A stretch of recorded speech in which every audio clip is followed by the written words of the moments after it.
my sense of success was very confined. And I think that I started dreaming about more.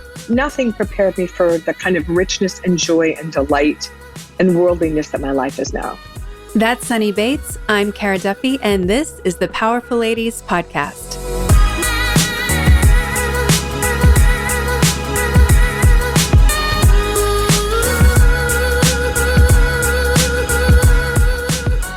Welcome to the Powerful Ladies Podcast. Thank you, Kara. I'm delighted to be here. Let's jump in by telling everyone who you are, where you are in the world, and what you're up to. Well, my name is Sunny Bates. I'm in New York City in Manhattan, overlooking a gray, trying to have some blue clouds, blue sky peeking through. I am, I guess, up to all kinds of things. I think mostly up to the thing that's been most interesting to me always is the people and the threads that are shaping the future.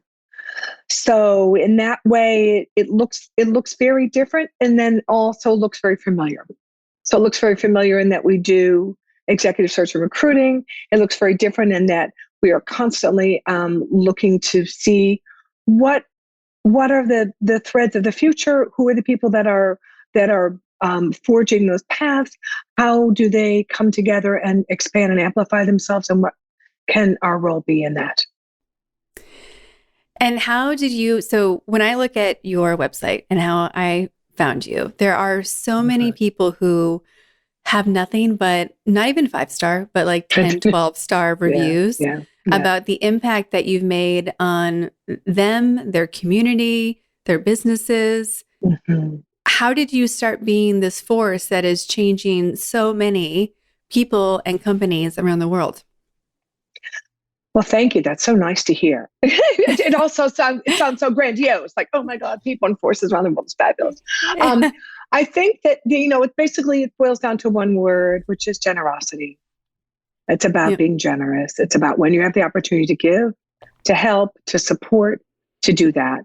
And I guess that's always been how I have been, which is, with very few exceptions. It's interesting whenever I think about the ways in which I have been generous. I think of those few moments in my life where I wasn't, where I was competitive, where I just didn't sort of open up and be generous, and it has paid off so beautifully. I think in an era where, or in a moment in time, I suppose it's been this way for a long time, where relationships and knowledge have become so transactional that people will spend a lot of time telling you, don't give it away. You should never give it away. You don't give it away. You should charge for it. You should find a way. You do so much for people. You don't make any money.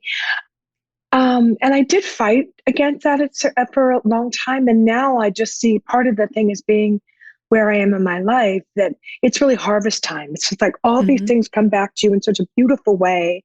And I think that because networks have been my basis, my bedrock for so long, even before I knew that's what they were, that the underlying basis of networks is generosity. That's what feeds them. It's not transactions. It's not paying to play. It is literally generosity feeds it. Generosity, acknowledgement. That's what people are looking for, and that's how it works. And so, coming at it in that way, and it was also that it never felt right. I did kind of fall into a particular kind of work that allowed you to monetize your network to a certain extent, or your sense of people. But the reality is that, you can only really make money on your networks if you are charging a fee and can take a piece of the fee. So if money's exchanging hands, you can. So in that case, an agent, if you're raising money and there's a certain formula from one company to the next, if you are, in my case, recruiting for talent, then you can absolutely take a piece of the money that's exchanging hands. Otherwise, it's very hard. It becomes a tax on the system. It slows everything down. You're constantly trying to argue for why it's worth it that they pay you without knowing about results. So I think it becomes a sort of an ongoing practice of non-attachment.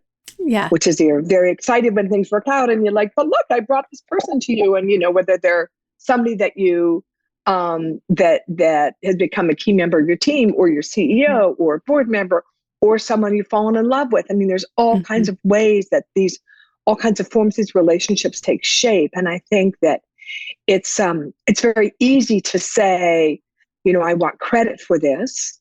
I mean, I'm always delighted when people do, thank me in that. That's a lovely thing. That's part of the acknowledgement. But I think you can't be so attached to the outcome, because, all you can do is bring the people and what your best knowledge and wisdom is about how they will be able to connect and work together. And if it works, then it's splendid. But you can also say, you look out the window and say, everyone else made it happen. Or you look in the mirror and say, it was all me. And I've never been much of looking in the mirror, much better about looking out the window. Right. But I think in the same sense, when something doesn't work, you feel terrible. And then you realize, it wasn't my decision to do these kinds of things. So I think that, kind of what's me, what's not me, what you can actually take responsibility for is important. Because I think many of us in this ever fast moving world we are in the midst of right now, with so many complications and with such complexity, it's very hard not to be responsible for things that we have nothing to be able to do with. I guess that's really called worry, isn't it? So I guess that's a long-winded answer to your question, but sort of what are you thinking about right now? And then how it reflects back on what I am always thinking about. If we go back to 8-year-old you, would she have imagined that this is your life and your business and how you're spending your time? No, wouldn't have any idea. I grew up in a little suburb outside of Chicago. I was the youngest of 4 girls. All I wanted to do was be as good as or better than my sisters. I was an athlete, which I had sort of continued along in my life. But my sense of success was very confined. And I think that I started dreaming about more. But I don't think nothing prepared me for the kind of richness and joy and delight and worldliness that my life is now. It's really, when I think about it, it's like I'm so unbelievably privileged and so wildly lucky to have the life that I have, to have the family that I have, to have the love that I have, the friends that I have, the interesting work that I have. It's pretty great. Pretty great. At what point in your business did you decide to add the layer of like sparking these big ideas, connecting people who want to make a difference and change the world in radical ways? Like, when did that get added into the recruiting that you were doing? I think that started first before the recruiting, actually, because I was in publishing. I was in magazine publishing for 11 years before I started my business. And at that point I was still putting people together. I was meeting someone saying, we should meet someone, we should do this. It was natural. I did that when I was in high school. I did that when I lived overseas for a year. I did that all through college. I was always putting together. And, when you were sitting on your gifts, that's your gift, which is people and the seeing these lovely possibilities and combinations. You don't think of it as being something that you do. It's just part of like you're swimming. Part of who you are. So I think that that's what led me into this idea of connecting into recruiting. And part of it was I had during a period when I was working in publishing, there was a period where about 6 months I managed to sort of connect five or six people into jobs. And I was like, oh, I'm actually really good at this. If I ever leave publishing, I should try to do this. And then that happened very shortly thereafter, which is I left publishing and started the business and not really understanding quite how it worked, but understanding that I knew I could find talent and I could understand what people needed and how those dynamics would come together. And then I was sort of sure that I could make a go of it. And I did. And have been doing a variation of it ever since. So it's been a long time. Yeah. No, being someone who is also always connecting people, I think it's really interesting to break down what happens naturally if we can and all, because there's so many people who don't think that way. And they're curious about like, what do you see in people? Like, what are your thoughts? Because for myself, like I'll see someone and like, it's not even a thought I have. It's just like, no, like, I just know you need to meet this person and here's why. Right. And I've been helping some clients hire lately, and they're like, how can you evaluate someone's LinkedIn profile that quickly to say if they would fit or not? And I was like, that's a really good question. So I'm really curious, like, what is it that you think you really see in people? Like, what's the layer that you're operating on that maybe most people aren't? Well, I think I think I have to take a step back before we talk about that, which is I think that most people, when they think about their life and their career and their work, they don't think about it in terms of an infrastructure. They may think about Yeah. one job for this or that, or they may think about their education, how they try to translate that. But I think that to my mind, and I figured out pretty quickly that this network was going to be something that I could build the back of my entire life on. And then Yeah. if you think about it in that way and just say every person that you meet is potential to be part of your world, and Yeah. or they are one person away from someone who should be part of your world. And so almost always when I have a conversation with someone, I find out, who else should I know? Who's in your world that you admire? Yeah. Just to begin to, and sometimes I say, would you introduce us? And so that there's continually building this network of people to be able to be activated and pressed into service when you need it. And I think that but the part of the problem is that most people approach networks and networking and community building and those are three separate things. Actually, networking networks are similar, but community building is sort of one step further in terms of intensity of connection. But they approach it like, I need this, so I need to go out and meet a person who will help me get this. Yeah. As opposed to, who are the people in the world that I want to know? Who are the companies who are doing this? And literally plan it out in that way. And you can be very specific about relationships that you want to cultivate. And it really is about cultivating. Because when you've cultivated relationships and you have these relationships, you can press them into service when you've got it. And people know to trust you, that you're not going to waste their time. You're not just coming to them saying, I want, I need this now, help me, as opposed to saying, I've got a relationship with you. We've had a conversation before. I know what you're working at that point in time. And usually I take notes. I tend to have a very good memory around sort of the dynamics around a person. So that is helpful, like, finding out about their family, finding out about their relationships, finding out about, not just, I've got to find a job, which is also, a real privilege of people, but that they are in a situation with time where they can begin to pick and choose in that way. So, but I think that what you don't want is to only be reaching out to someone when you need them. Because then it just feels like, oh, you only reach out to me when you need me, as opposed to, we're all human. We all want to feel like we matter. We all want to feel like we are connecting in some way. And there's some people that you connect with and you don't really have much in common. You don't want to take it any further, and that's okay. But I think that the idea of thinking about all this as being sort of a living, breathing entity in your life, I remember, again, to your point about sort of what's this layer?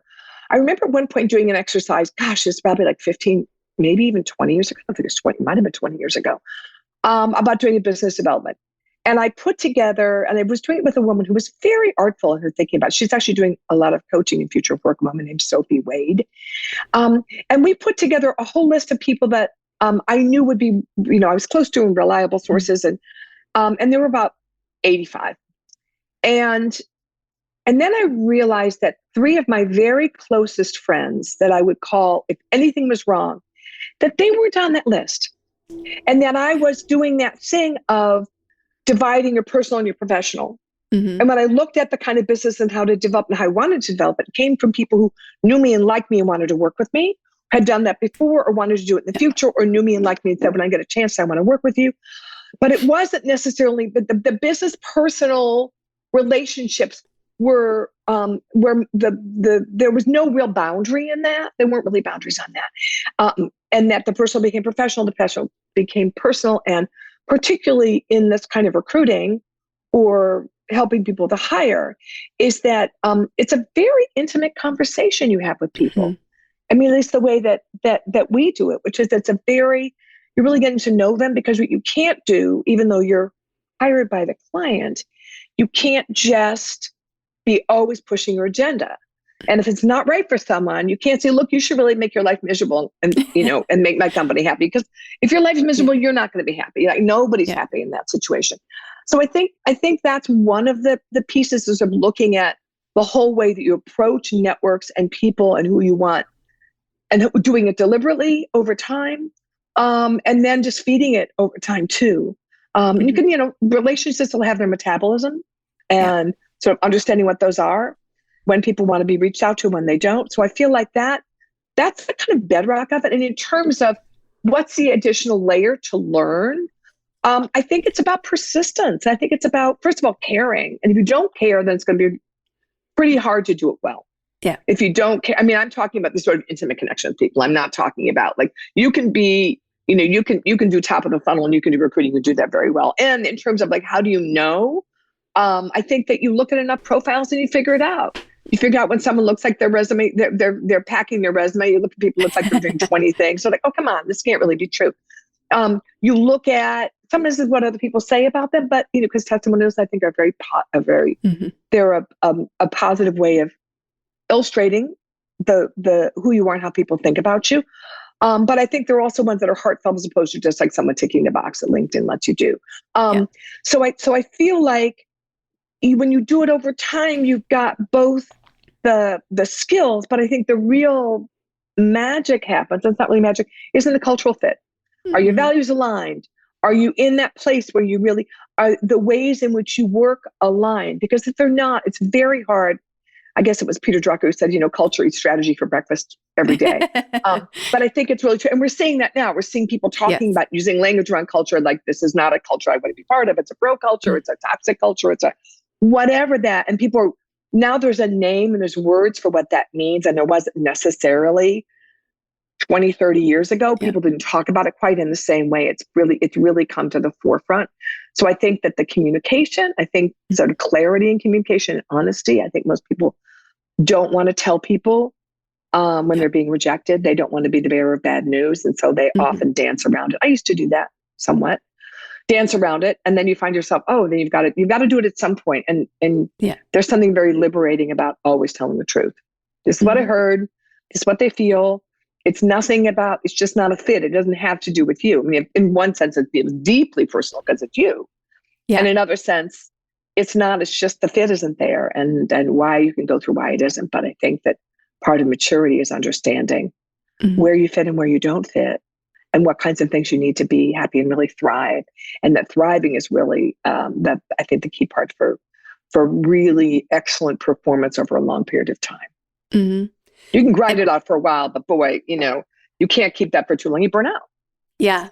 Well, and I think giving that feedback is so critical, because most people who aren't getting roles that they wanted really want to know, because we don't get a lot of feedback from the people in our lives. And unfortunately, there's often not a lot of feedback in the workplace about how you really show up and how you really come across, first impressions, long-term. So I think that feedback cycle is so critical. The other one that I'm curious if you spend a lot of time doing is getting the hiring manager or the CEO or the other people on the leadership team to be really honest about themselves. Because I think often people say how they think they work, and you're like, that is not what you do at all. That's the fantasy of how you think you operate. I think that that's a great thing to be able to get them to be honest and actually articulate. But I think self-knowledge is a beautiful thing, and we don't always have it. And I also think when you're working with entrepreneurs or people who are working in early stage companies trying to make something out of whole cloth that doesn't exist, that a big part of they're imagining this fantasy and they're trying to create it. And so they aren't honest with, is it possible? Not otherwise they'd never do it. So I think there's room for that kind of that kind of dreamer, and then the power and the persistence it takes to execute. And I think when you have people like that, you need to be able to surround them with other people like that. Because I think that that's why I always said it would be hard for me to be a matchmaker. Because I know that if you hire me, I can find you a great member of your team, period. I just know I can do it. But I don't know that I can find you the person you want to spend your life with. Because most of the time, people aren't honest with themselves about what they really want. Yes. People won't say things like that. People won't say things like, I hate red painted fingernails. Yeah. They won't articulate that. They won't articulate that, I need somebody who's a night person for someone. So I think as part of it is intuiting what people, who they are, what they want, versus just what they say they want, but like what's going to make them happy. And, actually the metaphor that I use a lot with with the work that I do is kind of like a real estate broker. Like, when you get a really good real estate broker, and this happens a lot in New York because, people are like, I want a brownstone in a quiet street. And then you're like, everyone they look at seems small and cramped and then you take them to a modern building that's big and open and wide. They're like, I love it. And you're like, so if you listen to them, you'd still be showing them small, cramped spaces with brick walls. And because, if you listen to the feedback that they give on different situations, and when you're sort of doing composite characters of people, if you're, or you're showing them real people and profiles, they can say, don't like that. And you're like, okay, why don't you like? And you begin to see patterns in that way because we're pattern seekers, right? But I think in that way, it is helping people to understand not just what they think they want, but that what they really need and what's going to make them thrive. Mm-hmm. You are also a serial entrepreneur, and I guess, right? You've been, like, founding board member on Kickstarter, for example. So, how are you choosing what businesses, brands, companies you're going to give a piece of yourself to in that bigger way? Like, what excites you to get you to be a yes when you are already plenty busy enough, I imagine. Right. Well, the reality is I love saying yes. The reality is I like saying yes way more than I like saying no. I think that it gets down to people for me. So if someone approaches me and says, can you help advise? And I say, what do you need? How much? And for the most part, I'll say yes, because you know what? Only 10% of people actually really come back around and actually do something. Most of the time they're like, oh, they use my name for something. I mean, I will only do it if I like what they're doing. It's not like I'm not going to be every person who comes along. But if it seems like an interesting idea, if they seem like a talented person might be able to happen and there's some way I can contribute, I will say yes, knowing that the reality is most people won't come back. Now, boards is different because you have fiduciary responsibility, and I think in that case, I mean, the founders of Kickstarter kept coming back over and over and over and over and over to me, and they used to sit. And I'm sitting at my dining room table, and they used to come here and have meetings, and they just were so persistent. I was like, okay, something's really going to happen here. And most of the time, it doesn't. Most of the time, it doesn't. So, so I think that I love things that didn't exist before. I love things that are hard but important. I love things that are a piece of a particular ecosystem that you could nail that would help other things to amplify. I love a big sweeping idea that's going to take a long time. So I think that most things have their seasons. I'm really, really good at helping someone in the beginning, help them bring the pieces together, help them imagine what they can do, help them with the kind of talent they need, both that they hire, and then also comes as sort of an advisory around them. I always feel like so often what you really need is a whole group of people around you. Can be like a kitchen cabinet. You've got them all helping you to get to where you need to go. So I'm very good at that, and also good about you can't hire this person. They're never going to come work for you. So, excuse me.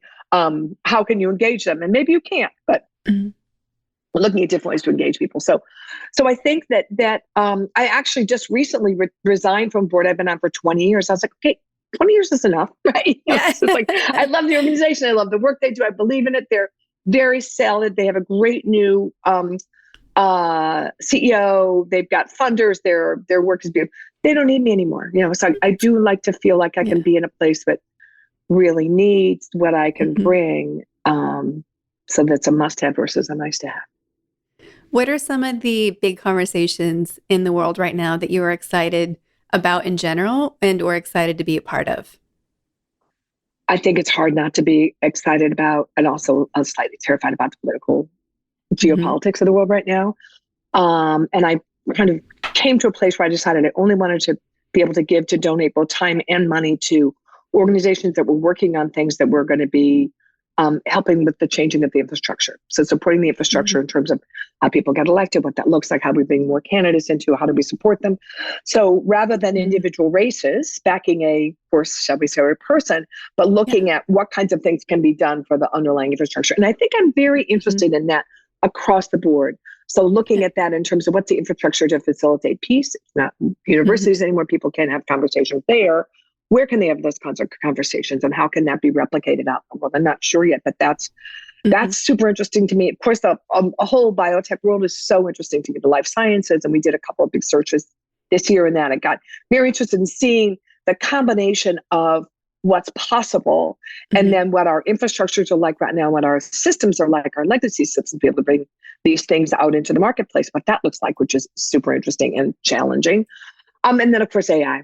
It's just it's everywhere, and we're doing some work with a couple of companies right now that I'm enjoying. I think it's interesting to get a sense of what I guess right now I'm sort of thinking about what's the highest and best use. So what I can do both of my time, of my skills, of my expertise, of my that, and it feels like for a while I was doing a lot in the digital currency world and on the blockchain and then I felt like it was going in a direction that there wasn't a thing that I could necessarily be working on. But in the case of AI, I'm part of a very interesting group that's based in London and Oxford called the HIA, which is the Human AI Flourishing, sort of understanding what it means, understanding what it means to flourish, not just doing no harm, but how can we put these principles into products that we're developing so that they will keep us from being harming ourselves, our society, looking at societal risk and doing a risk analysis and risk model for that. So that's been interesting. I had done a lot of, I've been an advisory board of AI now a number of years ago that was looking at the same thing. That was, I say a number of years ago, it was like 3 years ago, and now everything is exploding and accelerating. So looking at that, I think my longtime affiliation with TED and the TED conferences has been a real source of joy and people and ideas and possibilities, and constantly renewing my sense of what's possible and the people who are actually helping to create these things. So I think those are the things at the moment. Just a few things. Yep. All really interesting. Right. Well, also looking outside of the US. So my partner is Madrid, he's Spanish, so he lives there. And so we're spending a lot of time in Europe. I just had an interesting experience, which is that I had a heart surgery about 5 weeks ago now. And it wasn't able to be done in the US because it was not FDA approved. And so my people in one of the best practices in New York said, well, and I mentioned this person in France, and they said, oh, she's the best in the world, go to her. So then I went to a very different looking and feeling place to have a particular procedure done that's been very successful. And thinking, oh, we're totally global. If you've got the best practice in New York City in cardiac, electrocardiogram, saying, oh yeah, do that, right? And you're sending you off to someplace totally different. And I know that always happened in different areas. There was this, we were seeing it happening. But it's interesting having this sense of dominance in so many different areas and then getting out of here and getting out into the world and seeing the different ways in which the ingenuity, the creativity, the business, the perspectives are so different. And I think that's been a great joy for me to spend more time and see it and always look at new territories because they're easy. As you said, oh, people are saying such nice things. It's like, like in a tiny little world. It's such a big world and there's so much that needs to be done. Well, and that's why when I have clients that are freaking out about someone else is doing this, or there's a competitor, I'm like, you have no idea how many people are making a huge impact and are making whatever amount of money they want that you have never heard of. Like there's so much room to do what you think is in alignment with you and how you want to use your gifts and talents. And I just, being someone who has lived abroad and traveled extensively, I get caught off guard when people aren't thinking in a bigger perspective of, the push for being more nationalistic or closing things off, and I'm like, what do we? To what end? To what end? Yeah. It's interesting to talk about the loop because one of the other things I've been very involved with for the last 3 years, that really started with my partner because he was an organic chemist, was getting involved in the whole world of psychedelics. And understanding the possibilities and the promise of them. And he ended up starting a publishing company and publishing 3 books on that. And I ended up getting very involved in what the movement looks like here in the US and what the power is in terms of transformation, in terms of getting you out of those loops you're talking about, those thought loops. And so I'm sort of fascinated to think about how those pieces come together in a world where we are looking for change and people are looking to disrupt the dynamics of the thinking that they are stuck in. And I have to tell you one story. I remember I was I went to TED India, and I was with a friend of mine who'd been running the TED Talks, Inc. Talks and TED. And she's like, oh, this guy's a really famous Bollywood actor. He's like the most famous person in India. And I was like, and she's, will you take him around? And he's like, of course I will. I did. And then, we got to be friends, of course.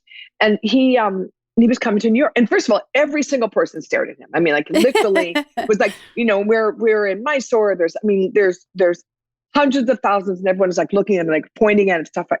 So then we met up in New York when he came to visit, and we walked down the street, and not a single person turned around.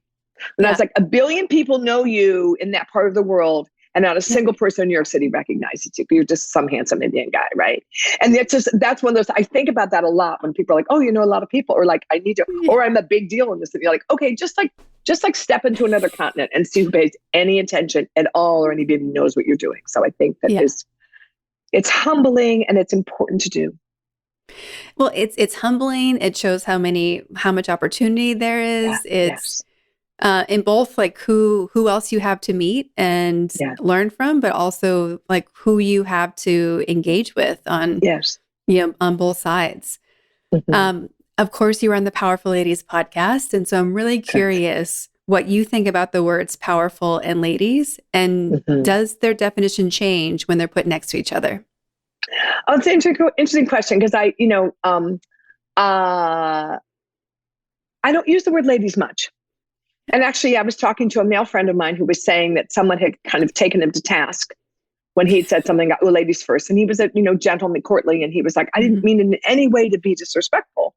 And they kind of went on it's great. It's easy to do. And so I think that it feels like it's from a different era. It feels like it's like Madeleine Albright. And it feels like it's, with people who push very, very hard earlier on.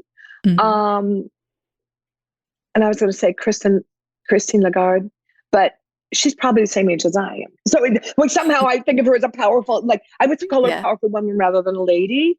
But it's interesting to think about those two words together and how they change together, because I think that lady is like, you're supposed to be ladylike. You're supposed to do things that you're supposed to, there's a set of rules, and there is a kind of decorum and civility. And I think I've been thinking a lot about civility, because we seem to be in completely uncivil times where you scratch someone just a tiny bit and you get this like a kind of a rabid dog, as opposed to, oh, excuse me.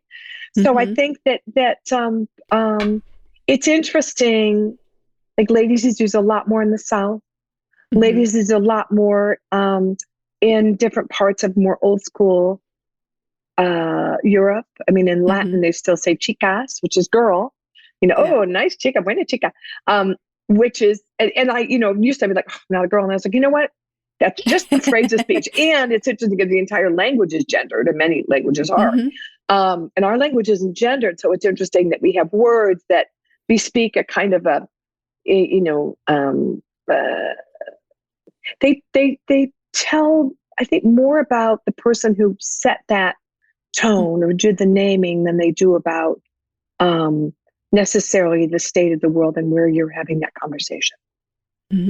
I was imagining if you were down south or you were in Texas, you'd be talking about powerful ladies. Ann Richards would totally have called herself a powerful lady. Her sister Cecile, her daughter Cecile might not.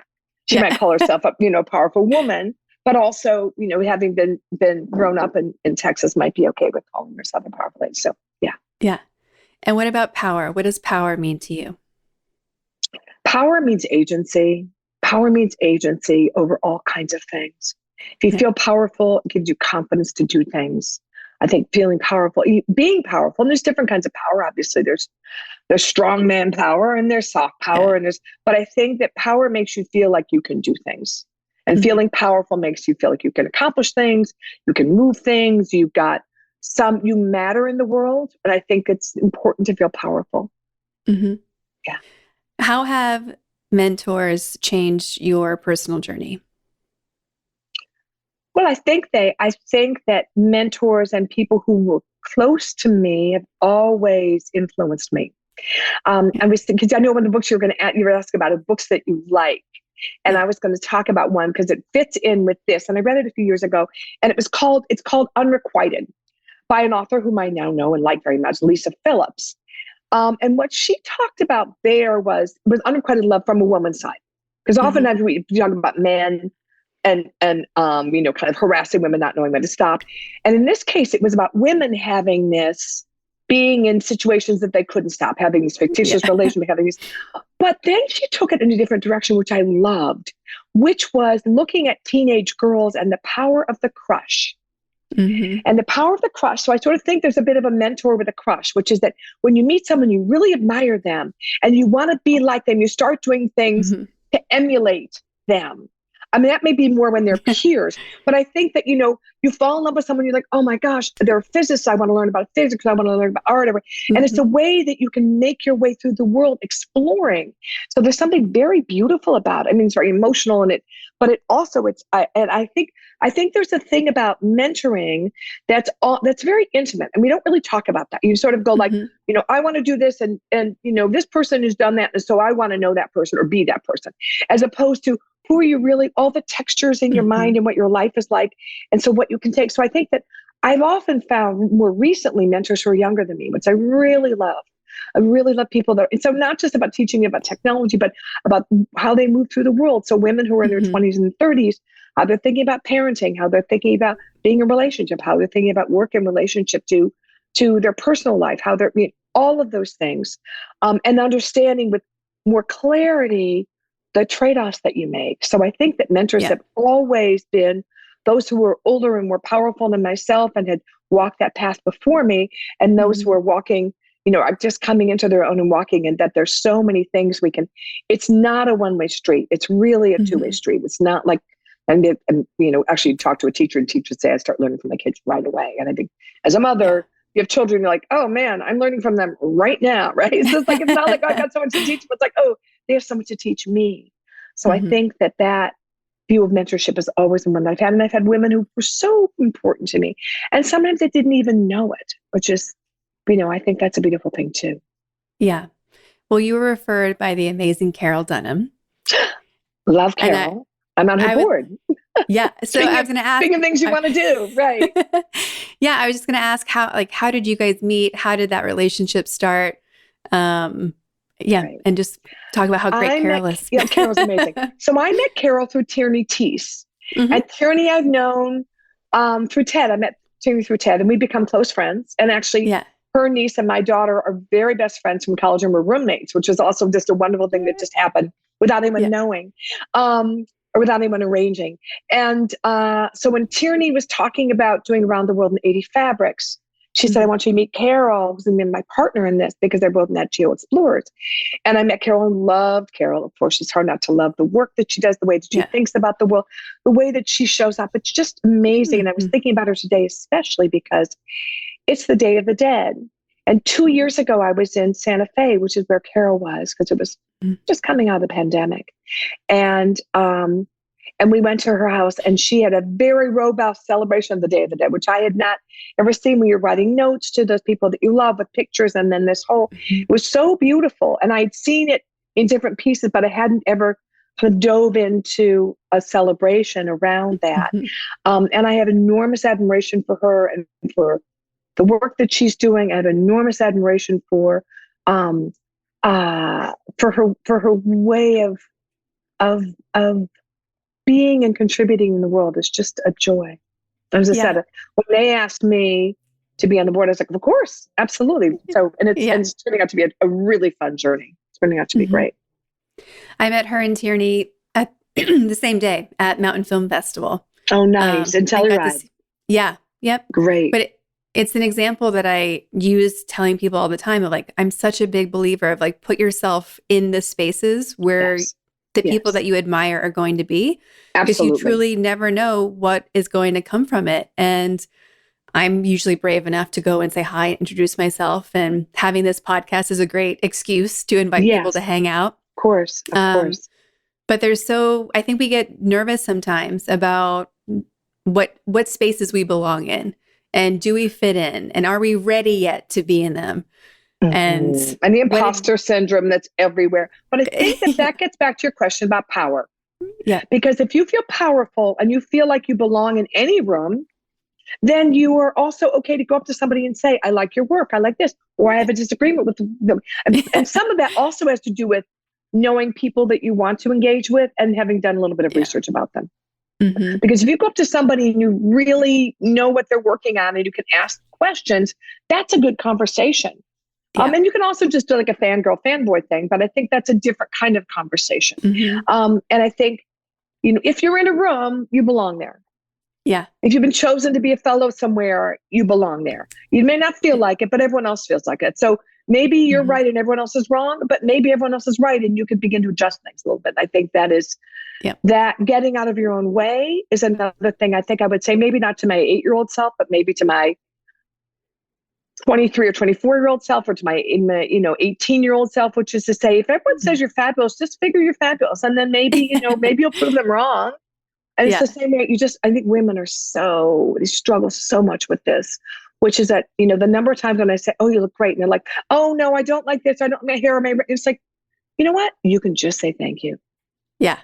Yeah. And I learned that from my daughters. I would say to my older daughter, who was very young then, that looks great. She goes, thank you. And I was like, wow, I don't have to hear a whole litany about what you think about it. You're just thanking me for a compliment I gave you. And what it does is it makes you want to give compliments. But when somebody is so down on themselves or down on somebody else, you're like, ugh, if you don't want to spend time with yourself, why should I want to spend time with yourself? It's a real thing. We ask everybody on the podcast where you put yourself on the powerful lady scale. If 0 is average everyday human and 10 is the most powerful lady you could imagine, where would you put yourself today and on an average day?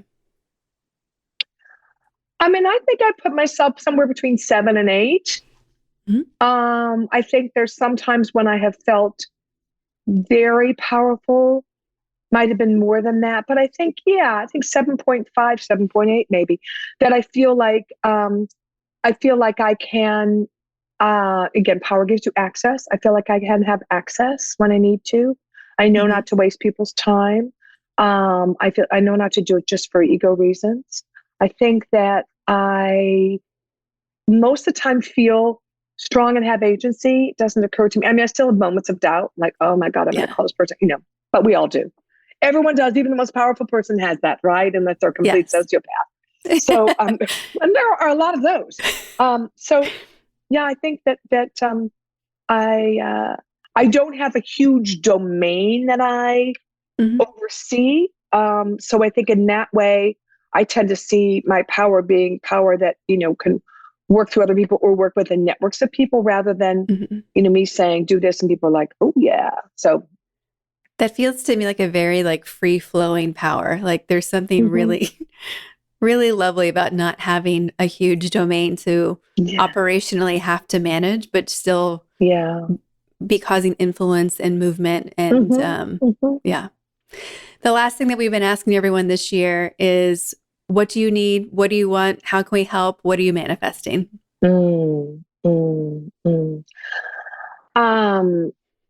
It's hard because when you put it, I think you're assuming me as opposed to sort of looking at what's going on in the world right now. And I feel like, speaking of powerful ladies, there is no powerful ladies at the seat in the Middle East. There are no powerful ladies in Russia who are taming in these monstrous, egomaniacal humans who are hell-bent on global domination and destruction of anybody that doesn't agree with them.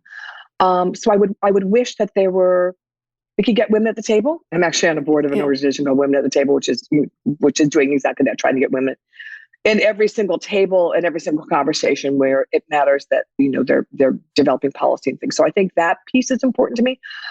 I think I'm trying to manifest something that's more creative on the creative work that I'm doing and trying to understand it, really dive in and immerse myself in something. I'm not quite sure what that's going to be. It was very much theater and performance for the last 6 years.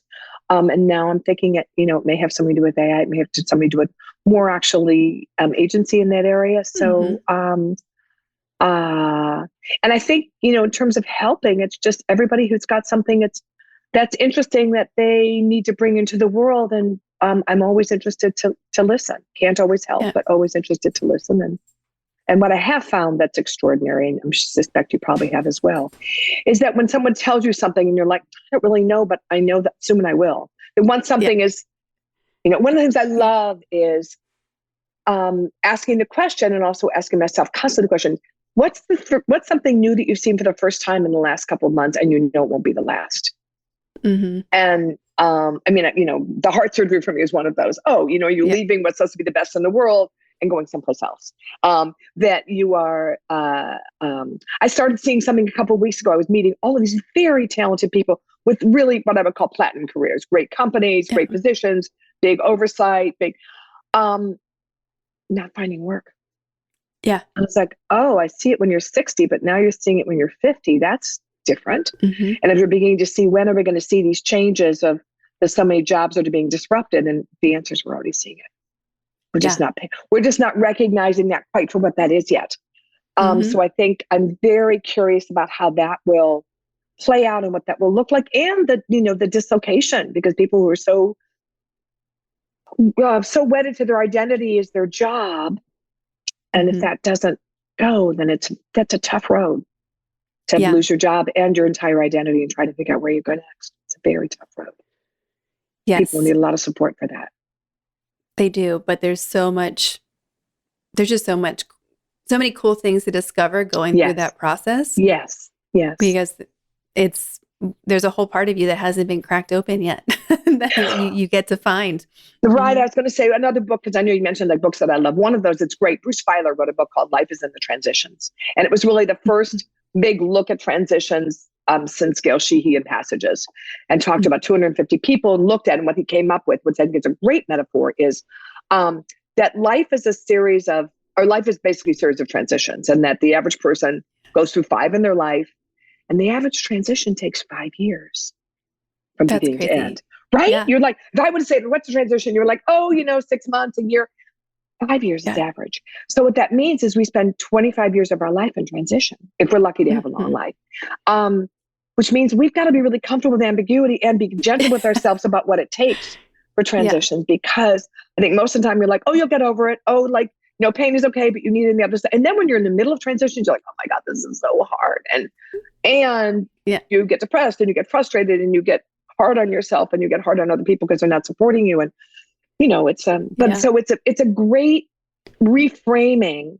One of the other things he talks about is a series of life quakes with the transitions. And he said, sometimes you have a pileup where you have 4 or 5 at once, and you meet someone, you're like, I lost my mother, I lost my father, I lost my job, I lost my apartment, I broke up with my boyfriend. You're like, whoa, right? That they come in these waves, these quakes that are really dramatic. And I think looking for metaphors to understand transition, to understand how long and how complicated things are, and then to give that time and space is valuable.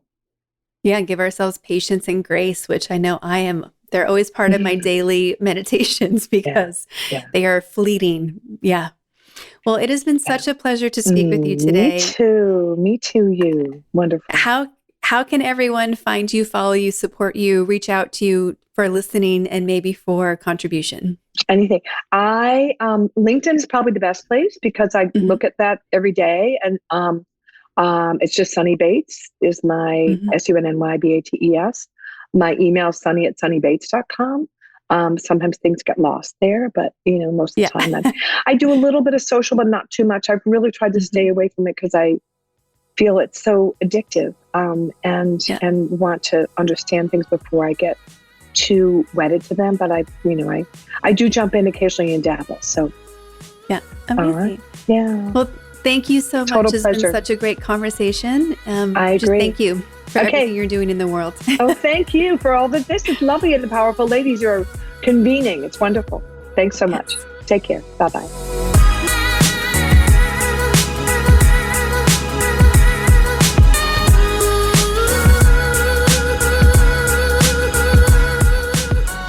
All the links to connect with Sunny are in our show notes at thepowerfulladies.com. Please subscribe to this podcast wherever you're listening. If you can, leave us a rating and review. Join us on Instagram at Powerful Ladies, and to connect directly with me, visit KaraDuffy.com or Kara_Duffy on Instagram. I'll be back next week with a brand new episode and new amazing guest. Until then, I hope you're taking on being powerful in your life. Go be awesome and up to something you love.